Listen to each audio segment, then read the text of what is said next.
Welcome, guys, to day 19, the 19th day, a day of charity to atone for souls suffering for sins against this virtue. It is to a want of charity that we are to attribute those rancors and petty dislikes that are so common in the world. Where are they who sincerely pardon their enemies and love those who have injured them?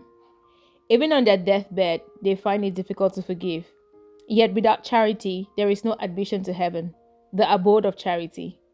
Let us pray fervently today for those who are suffering for sins against this holy virtue, and let us try carefully to avoid all failings of this nature, that we may not have to expiate them in the flames of purgatory. There are, as we all know, two worlds, the world of sense and the world of spirit. We live in the world of sense, surrounded by the world of spirit, and as Christians, we have hourly and very real communications with that world.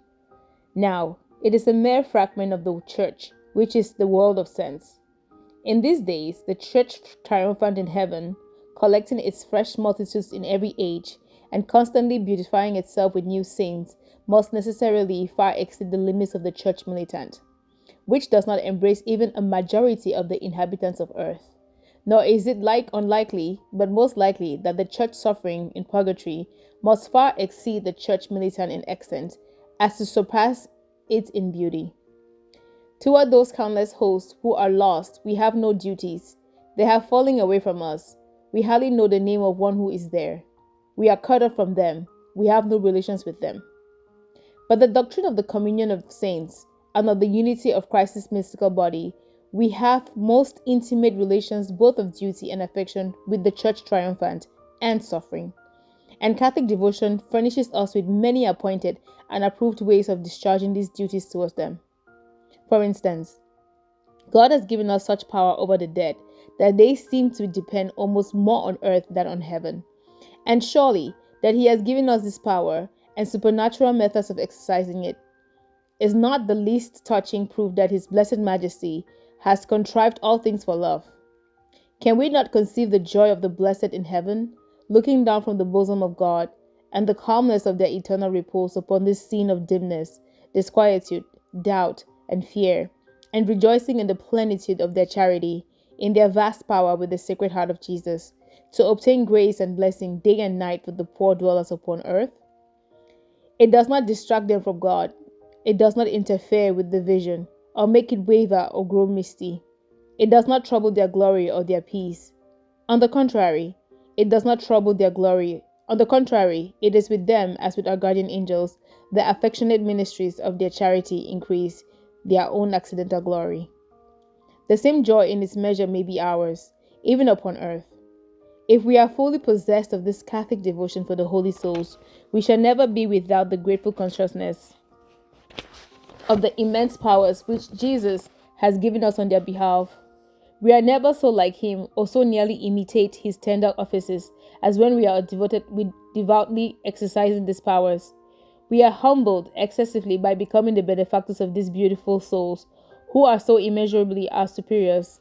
As Joseph was said to have learned humility by commanding Jesus, while we are helping the holy souls, we love Jesus with a love beyond words, a love that almost makes us afraid, yet also with a delightful fear, because in this devotion, it is His hands we are moving, as we would move the unskillful hands of a child.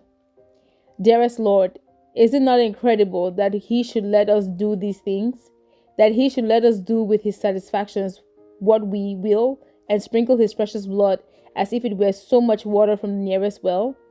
That we should limit the efficacy of His unbloody sacrifice, and name souls to Him, and expect Him to obey us, and that He should do so? Beautiful was the helplessness of His blessed infancy. Beautiful is His helplessness in His most dear sacrament. Beautiful is the helplessness in which, for the love of us, He mostly wills to be with regard to His dear spouses in purgatory, whose entrance into glory His heart is so impatiently waiting. What thoughts, what feelings, what love should be ours as we, like choirs of terrestrial angels, gaze down on the wide, silent, sinless kingdom of suffering, and then with our own venturous touch, wave the sceptered hand of Jesus over its broad regions, all richly dropping with the balsam of His saving blood. Father Faber. Among the many instances of pious munificence, which the life of Eusebius, Duke of Sardinia, presents, it is recorded that he devoted the revenues of one of his richest cities to the benefit of the suffering souls in purgatory. But his powerful neighbor, the king of Sicily, panting for military glory and even more eager for plunder, declared war against him, and appearing unexpectedly before this very city with a formidable army, made himself master of it. This loss was more keenly felt by Eusebius than would have been the loss of half his dukedom. Determined, therefore, on defending his rights, he assembled his troops without delay. Notwithstanding his great inferiority in point of numbers, he boldly marched against the usurper, relying on the hope that the justice of his cause would supply for the inequality. On the day of battle, while both sides were preparing for the attack, it was announced to Eusebius that, besides that of his rival, another army was descried approaching, whose banners and uniform were completely white. This unforeseen event at first disconcerted him and suspended his preparations. He sent forward 2 heralds on horseback to demand of the newcomers whether they were friends or enemy. But lo, from the ranks of the unknown army, 4 cavaliers advanced and announced that they belonged to the heavenly hosts and were come to recover the city of suffrage. The allies then united and advanced against the common enemy. Losing courage and seeing himself opposed by 2 armies, and having learned whence the new auxiliaries had come, the king of Sicily at once sued for peace, offering to restore the conquered city and to make, moreover, 2-fold compensation for the injury he had done. These terms were accepted. When Eusebius turned to thank his supernatural allies, the chief explained to him that their ranks were exclusively composed of those who had been freed from purgatory through his means, and that they watched unceasingly over his welfare. The good duke took occasion from this to become more than ever devoted to the souls in purgatory, whose powerful protection he experienced to the last. Requiem aeternam. Eternal rest and endless light. So praise, O Lord, thy church on earth, for those who wait the second birth within the tomb's apparent night.